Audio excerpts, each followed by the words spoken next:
अधिकारी दोषी है, सबसे पहले AK गड़े जो राउंड ऑफिसर है उनको सस्पेंड किया जाना चाहिए, क्योंकि ये सूत्रधार है कि टीपी कट साइज़ की है। ये सबसे बड़ा मुद्दा है कि टीपी है जो वो कट साइज़ की है और गाड़ी में गोल माल यानी राउंड लॉक्स मिला है। तो ये कौन सा ऐसा चमत्कार हो गया रातों रात कि कट साइज़ का माल राउंड लॉक्स बन गया। जबलपुर नागपुर जबलपुर रोड जो है, नागपुर में जबलपुर रोड पर एक बहुत बड़ा गोडाउन है जहाँ पर 2 नंबर का कम से कम 8 से 10 करोड़ रुपए का माल है। Ratnam timber traders, Guntur, Andhra Pradesh. महाराष्ट्र के वन विभाग के आला अधिकारी इस फर्म पर भी कार्रवाई के लिए आंध्र प्रदेश के वन विभाग से जरूरी बातचीत करें, मेरी मांग है। क्योंकि ये 2 या 3 स्टेट्स के राजस्व के चोरी का मामला है। ये राजस्व के चोरी का मामला है और इसका जो सरगना है वो कौन है, इसका पता लगाने के लिए इस विषय में अब मुझे लगता है ED और CBI की एंट्री होनी चाहिए। नागपुर के कापसी डेपो से एक ट्रक निकलता है जो 25/7/2024 को निकलता है। इस ट्रक में बाकायदा इलीगल लकड़ी सप्लाई की जा रही थी, मतलब तस्करी की जा रही थी। आप साफ तौर पे कह लीजिए कि उस लकड़ियों की तस्करी की जा रही थी। इसकी जानकारी वन विभाग को मिली। वन विभाग ने जो नागपुर से निकला ट्रक बल्लारशाह में पकड़ा और उसे सीज किया। जानकारी ये है, जो आधिकारिक जानकारी फिलहाल सामने आई, तो 15 लाख की उसमें इलीगल लकड़ियाँ थी, ऐसी बात की जा रही है। अब सवाल ये है कि इस जो ट्रक जो है, इस ट्रक में जो लकड़ियाँ थी, क्या यहाँ के वन विभाग के अधिकारी जिनका नाम AK गड़े है, उन्होंने चेक नहीं किया कि क्या इसमें जो लकड़ियाँ थी वो लीगल थी या इलीगल थी, क्या तस्करी करके ली जा रही थी? क्योंकि हमारे पास जो डॉक्यूमेंट्स है, जो TP है, जो ट्रांजिट पास जिसे कहा जाता है, उसमें AK गड़े, जो आपको स्क्रीन पर भी दिखाई दे रहा होगा कि AK गड़े साहब की जो है साइन है और ये साहब चेक करते हैं, उसके बाद ही साइन करते हैं। इसका मतलब क्या ये निकाला जाए कि गणेश साहब जानबूझकर ऐसे मालों को साइन कर रहे जो इलीगल है? और अगर ऐसा नहीं होता तो ये जो ट्रक है, वो ट्रक को वन विभाग को पकड़ने की ज़रूरत नहीं पड़ती। तो क्या AK गणेश साहब ही इस पूरे सारे चीज़ को मैनेज कर रहे हैं? ये बड़ा सवाल है। आज एक ट्रक पकड़ा गया, ऐसे कई सारे ट्रक जो है इलीगली ट्रांसपोर्ट किए गए होंगे, ऐसे भी कई सारे सवाल किए जा सकते हैं। तो AK गणेश साहब की यहाँ पर साइन कई सारे सवाल खड़े कर रही है। इस विषय को लेकर हमारे साथ ऑलरेडी इसको जो है लोगों के सामने लाया है एडवोकेट फैजान मिर्जा जी ने। फैजान मिर्जा जी, एक बार फिर से बात करते हैं। फैजान जी, एक बड़ा सवाल, कल आपने जो विषय उठाया उसको लेकर बाकायदा भी जांच की भी मांग चल रही है और अधिकारी ने भी उसके ऊपर जो है कहा है कि हम जांच करेंगे। सबसे पहले, क्या AK गणेश साहब जो राउंड ऑफिसर है उनके ऊपर जांच करनी चाहिए? क्या यही सरगना है जो इलीगली जो लकड़े ट्रांसपोर्ट की जा रहे हैं नागपुर से बाहर, क्या इनके आंखों के नीचे से किए जा रहे हैं? मैं सबसे पहले तो मैं आपका धन्यवाद करना चाहता हूँ कि इस पूरे भ्रष्टाचार के रैकेट का भंडाफोड़ करने के लिए आपका चैनल मेरी बहुत मदद कर रहा है। और दूसरा एक विषय ये है कि कल हमने इस विषय में मैंने ब्रीफ तो दिया ही था। ब्रीफ देने के बाद में मैंने वन विभाग के आला अधिकारियों से इस विषय में बातचीत की। बातचीत होने के बाद में इन सभी से मैंने जो इसमें तथ्य उनके सामने रखे, उन तथ्यों के आधार पर उन्होंने मुझे चौकसी करने के बारे में आश्वासन दिया हुआ है। लेकिन मेरा सबसे बड़ा आज विषय ये है कि TP पर जिसकी साइन थी वो राउंड ऑफिसर AK गड़े जो है, राउंड ऑफिसर, उस संबंधित TP पर जो साइन थी AK गड़े नाम है उन राउंड ऑफिसर का। तो शासन ने सबसे पहले उनको सस्पेंड करना चाहिए। अगर पारदर्शिता से चौकसी करना है तो उनको सस्पेंड करना चाहिए सबसे पहले। और उसके बाद में ये जो TP है, जो TP के तहत, यानी ये जो TP नागपुर से बनाकर ये माल भेजा जा रहा था, उस TP के बदले में जो बदली पास बना है, उसमें जो TP दी गई है बदली पास के लिए, उसका संज्ञान लिया जाए। इसका मतलब जिस डेपो से ये माल नागपुर में आया और बदली पास दिया गया, यानी TP बनाने के लिए जो TP यहाँ पर जमा की गई, वहाँ से लाकर जहाँ से भी जिस डेपो से माल लाया गया, तो उस TP से इस माल को मिलाया जाए। सबसे पहले ये विषय किया जाए। उसके बाद में दूसरा ये है कि TP कट साइज़ की है। ये सबसे बड़ा मुद्दा है कि TP है जो वो कट साइज़ की है और गाड़ी में गोल माल यानी राउंड लॉक्स मिला है। तो ये कौन सा ऐसा चमत्कार हो गया रातों रात कि कट साइज़ का माल राउंड लॉक्स बन गया? ये बात तो बहुत हजम होने वाली ही नहीं है। और ये कहाँ से आया ये माल, जो राउंड लॉक्स है यहाँ पर कहाँ से आया?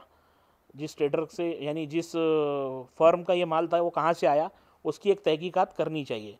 और ये है कि जो फर्म में से ये टीपी, मतलब जिस आरा मशीन फर्म के नाम से ये टीपी बनाई गई है, फॉरेस्ट डिपार्टमेंट के अधिकारी उस फर्म पर राउंड लॉक्स कहाँ से आया इसकी तहकीकात करने के लिए क्यों नहीं गए, ये मेरा एक सवाल है।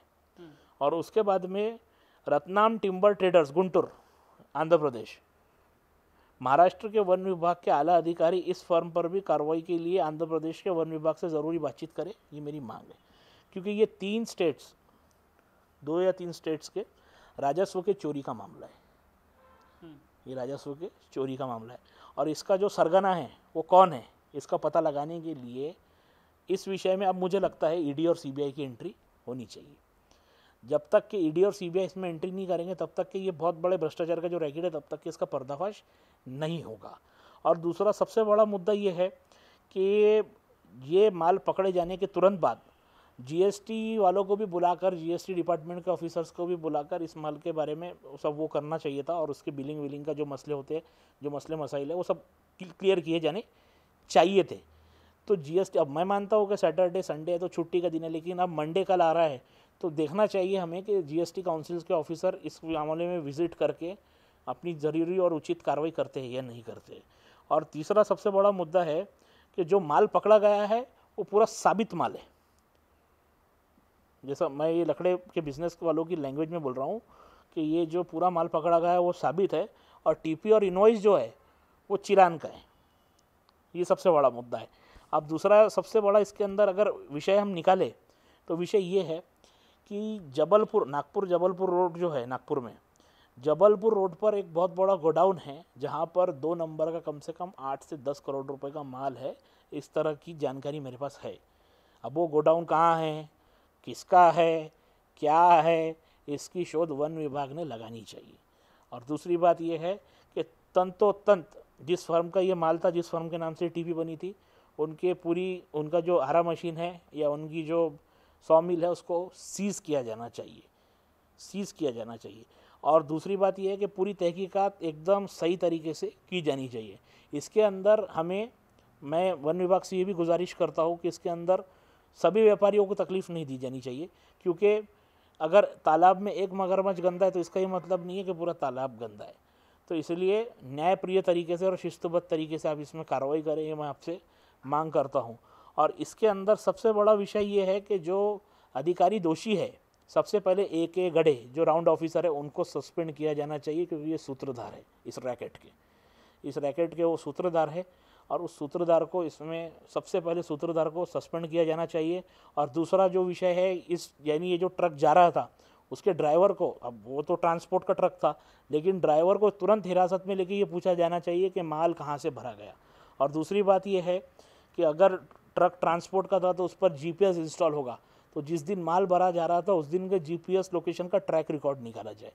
और फिर उसके बाद में अगर उससे भी अगर नहीं बनता है काम तो ट्रक ड्राइवर, इसके फर्म के मालक जो है, जो संबंधित आरा मशीन है, उस फर्म के मालक की CDR call detail record CDR और टेलीफोन टावर लोकेशन इसको रिकॉर्ड किया जाए, इसका पूरा के पूरा निकाल लिया जाए, तो बहुत बड़ा रैकेट इसके अंदर सामने आएगा, ये मैं दावे के साथ कहता हूँ।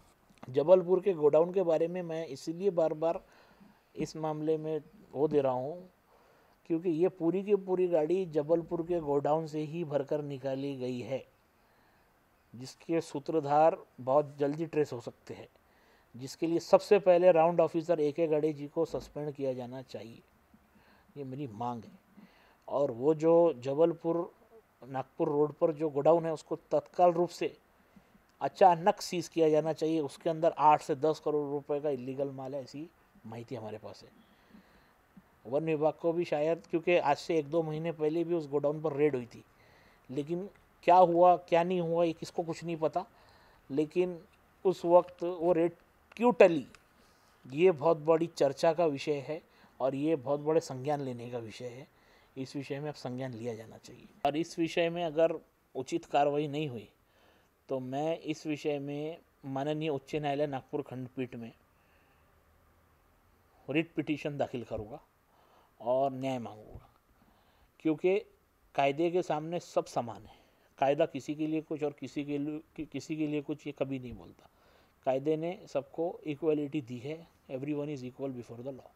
और दूसरी बात ये है कि टिम्बर एसोसिएशन नागपुर से भी मेरी मांग है कि आप लोग क्यों इस जुल्म के खिलाफ आवाज़ नहीं उठा रहे। आप लोग अब भी तो एकत्रित होकर इस जुल्म के खिलाफ आवाज़ उठाइए। अगर आप लोग खुद आवाज़ उठाएंगे तो आपके कारोबार में, आप लोगों के बिजनेस फील्ड में हो रही है बेईमानी, क्योंकि जिस बिजनेस में बेईमानी शुरू हो जाए वहाँ से बरकत ख़त्म हो जाती है। तो एक बार आप बेईमानी को हटाने के लिए पहल कीजिए, बरकत खुद ब खुद आना शुरू हो जाएंगी। जय महाराष्ट्र।